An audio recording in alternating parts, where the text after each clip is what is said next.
একটা কথা মনে রাখবেন, আমি ইয়াসিন আরাফাত মাহমুদী যদিও ছোট্ট মানুষ, আমি সারা বাংলাদেশে যত এলাকায় গিয়েছি মাঝে মধ্যেই খোঁজ খবর নিয়ে দেখেছি যত বৃদ্ধাশ্রম আছে, এই বৃদ্ধাশ্রমের মধ্যে আল্লাহর কসম করে বলতে পারি একজন আলেমের মাকেও খুঁজে পাবেন না। কথা বলেন ঠিক কিনা? আমি বাংলাদেশের অনেক প্রান্তে গিয়েছি, অনেক জেলায় গিয়েছি, অনেক থানায় গিয়েছি, আমি অনেক জায়গায় খোঁজ খবর নিয়েছি।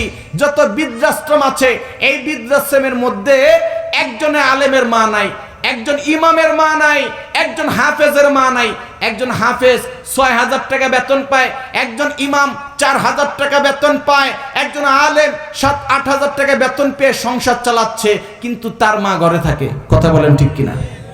কিন্তু আপনি যখন নাকি ধানমন্ডি আর গুলশানের দিকে তাকাবেন, তাকাইলে দেখতে পারবেন তারা যদিও ২ লাখ ৩ লাখ ৫ লাখ টাকা কামায়, জজ আর ব্যারিস্টার যদিও, কিন্তু সন্তানদেরকে এত শিক্ষিত করাইছে, সন্তান টাকা ঠিকই কামায়, কিন্তু ওই সন্তানের বাপ মা বৃদ্ধাশ্রমে থাকে। কথা বলেন ঠিক কিনা?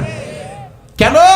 ওই সন্তানকে দিন শিখায় নাই, ওই সন্তানকে নেক আমল শিখায় নাই, ওই সন্তানকে মাদ্রাসা চিনায় নাই, মসজিদ চিনায় নাই, যার কারণে ওই সন্তান এখন দিন কি বুঝে না, বাপ মাকে কষ্ট দিলে কি হবে জানে না, বাপ মার খেদমত করলে কি হবে জানে না।